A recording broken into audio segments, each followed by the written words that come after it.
Imagine living a completely normal life for 50 years, only to hear a heavy knock at your door. You look outside and find a wall of police officers holding an arrest warrant for a crime you committed half a century ago. This isn't fiction. Across the globe, an advanced digital dragnet is actively scanning family tree websites, turning innocent ancestry uploads into a trap for long-forgotten fugitives. The shadows are officially running out of places to hide. Today, we look at 10 deeply unsettling cold cases where DNA woke up and forced the ghosts of the past to finally face absolute justice. Case 1. The Coffee Cup Trap, Michael Westford. In the freezing winter of 1979, a 19-year-old high school student named Michelle Martinko walked into a newly opened shopping mall in Cedar Rapids, Iowa. She was simply celebrating the opening of the massive commercial facility, visiting stores, and chatting happily with her classmates. But as the evening came to a close, she walked out into the pitch-black parking lot alone, completely unaware that a dangerous predator was watching her from the shadows.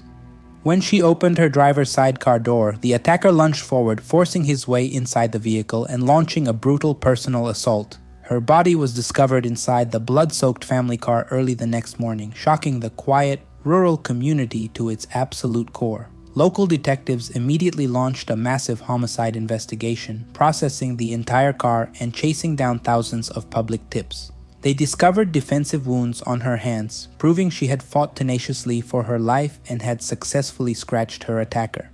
The killer had left a tiny drop of his own blood on her dress, but the basic forensic technology of the 1970s could not process a biological profile. Year after year, the case file gathered dust in the police archives, and the original homicide detectives slowly moved into retirement. The case was deemed completely unsolvable, a tragic ghost story that haunted the local community for nearly 40 years. The breakthrough finally arrived when modern cold case units pulled the preserved piece of crime scene clothing back out of the high-security evidence vault.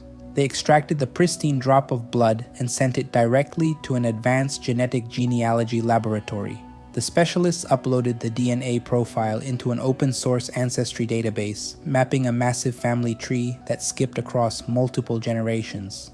The digital web narrowed the entire pool of suspects down to a single set of 3 brothers who had lived in Iowa back in 1979. Homicide detectives secretly focused their day and night surveillance on one specific brother named Michael Westford, who was now a 65-year-old businessman. Westford had spent his entire adult life operating a quiet, ordinary business, completely invisible to the local criminal justice system.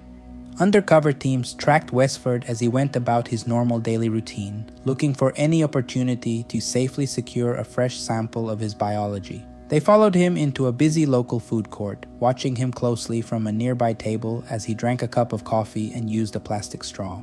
The moment Westford stood up, crumpled his paper cup, threw his trash away, and walked out of the building, a detective moved in fast. The officer snatched the discarded coffee cup and straw from the bin, rushing them immediately under high priority to the state crime laboratory.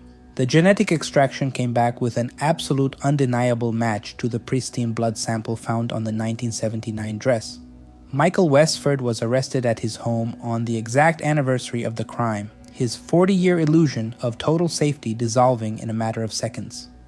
The neighborhood watched in complete shock as the quiet businessman was quietly placed into handcuffs and led away into a police cruiser. His simple, everyday choice to throw away a coffee cup had triggered a digital trap, bringing a 4-decade run to a sudden and crashing halt. Case 2. The Haunted High School Yearbook, Robert Askins. In 1969, the tragic and sudden disappearance of young university student Jane Mixer horrified the community. Her body was eventually discovered in a rural cemetery, dropped carefully over a stranger's burial plot. Beside her lay a series of confusing clues, including a specific name scrawled inside an old yearbook directory. Detectives aggressively pursued the name, checking every student and staff member listed in the high school records. Yet every lead collapsed into a dead end, leaving the victim's grieving family with absolutely no answers. The terrifying mystery lingered for over 40 years, becoming one of the state's most notorious cold cases. The breakthrough arrived when modern cold case units utilize cutting-edge genetic tracing on the preserved evidence. The DNA extracted from the crime scene did not point to anyone inside the original police suspect logs. Instead, the genealogy database constructed a massive family tree that pointed toward a man named Robert Askins. Askins had spent his entire life working a regular job, completely invisible to the local criminal justice system. When investigators cross-referenced his background, they discovered he lived just minutes away from the original abduction site. A covert DNA sweep confirmed that his genetic blueprint perfectly matched the fluid found at the cemetery. Robert Askins was arrested at an advanced age, his carefully constructed life dissolving in an instant. A simple drop of forgotten biology had linked a quiet citizen to a horrific crime across 4 decades. Case 3. The Blood on the Blanket, Gary Hartman. The beautiful spring of 1986 turned dark when 12-year-old Michelle Welch vanished from a local park. She had ridden her bicycle home to pack a lunch for her sisters, but she never returned to the playground. A massive search and rescue team descended upon the area, eventually finding her body deep inside an isolated gulch. The community was paralyzed with fear, and parents refused to let their children play outside for months. Despite running down thousands of public tips, detectives simply could not find a matching suspect profile. For over 30 years, the brutal playground mystery remained an open wound for the entire city of Tacoma. Forensic genealogists finally stepped in, taking degraded DNA samples and building a highly specific genetic profile. The family tree software flagged 2 brothers living in the area, narrowing the target list significantly. Undercover detectives immediately began a close-range surveillance detail on one brother named Gary Hartman. They followed Hartman into a busy restaurant, watching him closely as he sat down to eat breakfast. After wiping his mouth, Hartman crumpled up a brown paper napkin and stuffed it into a discarded bag. A detective quickly secured the napkin from the trash receptacle and rushed it directly to the state crime lab. The DNA extraction was an absolute match to the biological trace preserved on the victim's clothing. Gary Hartman was intercepted on his way to work, ending over 3 decades of terrifying undetected freedom. Case 4. The 50-year class reunion, John D. Miller. In the spring of 1988, an 8-year-old child named April Tinsley was abducted from Fort Wayne. Her tragic discovery in a rural drainage ditch days later sparked a massive, multi-agency federal manhunt. The elusive killer was not content with hiding, choosing instead to taunt the local police department for years. Over a decade later, disturbing notes and matching Polaroid photographs began appearing on young girls' bicycles. The anonymous writer boasted about the historic crime, leaving a sickening trail of psychological terror across the town. Generations of local detectives kept April's picture on their desks, vowing to never abandon the hunt. The turning point came when genetic material from the taunting notes was sent to a specialized genealogy firm. The advanced database traced the lineage directly to 2 aging brothers residing in the state of Indiana. When detectives looked closer, they focused heavily on a 59-year-old resident named John D. Miller. Officers approached Miller's trailer home, asking him a series of direct questions about the 1988 abduction. Without a hint of emotion, Miller looked at the officers and immediately confessed to the historic crime. He admitted that he had spent 30 years waiting for the heavy sound of a police knock at his door. The ghost that had haunted an entire city for 3 decades was finally unmasked as an ordinary neighbor. April Tinsley's family wore matching shirts to the courtroom, watching the boastful shadow finally face absolute justice. Case 5. The Carpet Fiber Clue, James Washington. In 1995, a tragic assault inside a deserted warehouse left Joyce Goodner dead. The scene was completely compromised by environmental damage, leaving police with very little physical evidence to analyze. Investigators recovered a few stray carpet fibers, but the technology of the 90s could not produce a suspect. The case sat frozen in time for well over a decade, deemed entirely unsolvable by local homicide detectives. Meanwhile, an individual named James Washington was serving time in prison for an entirely unrelated violent offense. Years into his sentence, Washington suffered a severe medical emergency and believed he was actively dying. Overwhelmed by sudden guilt on his perceived deathbed, he summoned a guard to clear his troubled conscience. He whispered a full confession to the 1995 warehouse murder, providing details only the killer would know. However, against all medical odds, James Washington made a complete recovery from his critical illness. He tried to retract his spoken confession, claiming the heavy medication had caused him to hallucinate the story.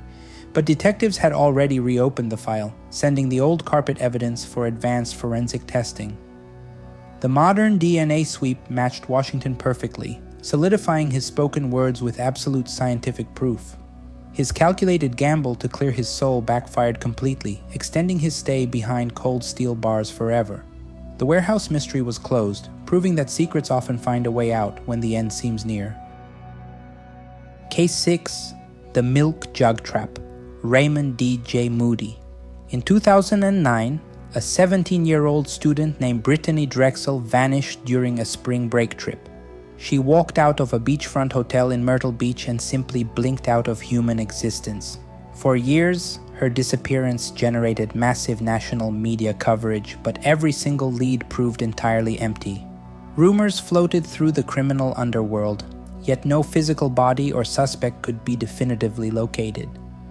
The case remained a frustrating, agonizing mystery for over 13 years for her desperate family. Homicide task forces eventually shifted their approach, utilizing advanced cell phone tower mapping and data archaeology. The digital trail placed a known local predator named Raymond D.J. Moody in the exact vicinity that night. Detectives began digging through a remote wooded area near a property Moody had frequented back then. They pocketed buried items, including a weathered milk jug that held key trace forensic elements. The DNA profile matched Moody, pinning him directly to the specific location where the victim vanished. Facing a mountain of undeniable genetic evidence and phone data, Moody finally broke down under intense interrogation. He led the recovery teams to the exact spot where he had hidden the young student's remains. Raymond D.J. Moody had lived as a free man for over a decade, hiding behind a quiet, rural exterior. The relentless march of science stripped away his freedom, bringing a tragic journey to its final destination. Case 7. The Cigarette Butt Mystery. William Earl Talbot II.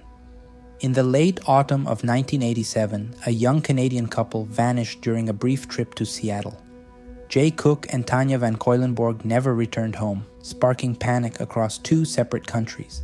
Their bodies were eventually discovered miles apart in rural areas, both victims of a brutal execution. For 3 decades, the dual homicide stood as one of the most chilling mysteries in Washington state history. The killer left behind absolute terror but 0 fingerprints, leaving the investigation at a total standstill. The breakthrough arrived when a visionary genetic genealogist uploaded a tiny preserved crime scene sample online. The software spit out a list of distant cousins, allowing genealogists to construct a massive family tree.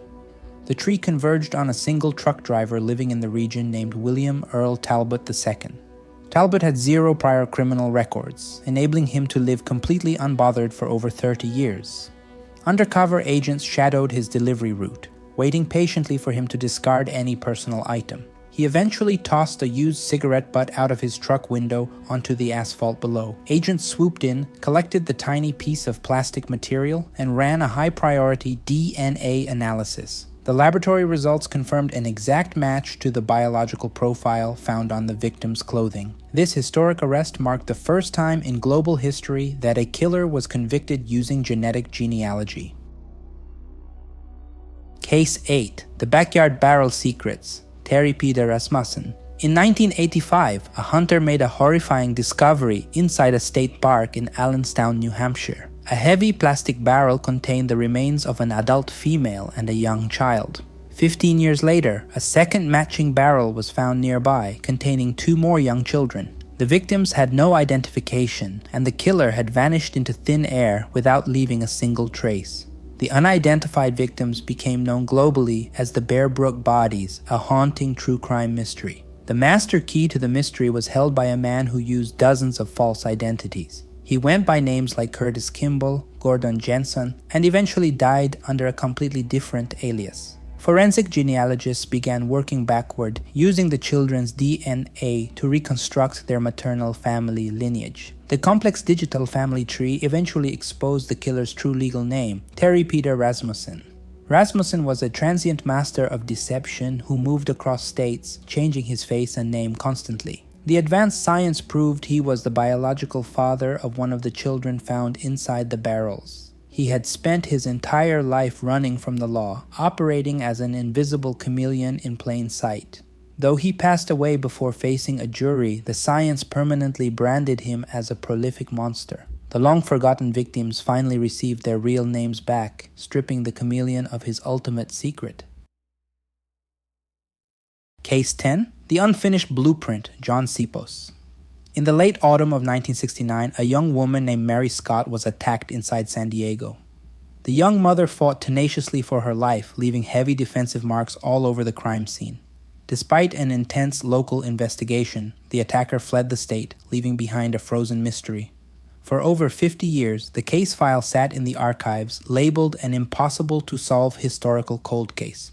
The perpetrator, John Sipos, moved to a quiet town in Pennsylvania, building a long career and family. He lived completely unbothered for 5 decades, confident that the events of 1969 were completely forgotten.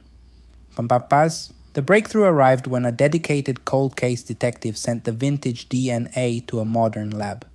The genetic specialists mapped a family tree that skipped across generations, pointing straight to Sipos. Detectives flew across the country, setting up a secret stakeout outside his rural Pennsylvania residence. They managed to secure a discarded item containing his genetic material from an outdoor trash bin. The laboratory test confirmed an exact match to the DNA left at the 1969 crime scene. In his late 70s, John Sipos opened his door to find police officers holding a historic arrest warrant. He was forced to stand trial for a crime committed over half a century prior, shocking his family. The past had finally caught up, proving that justice operates entirely outside the limits of time.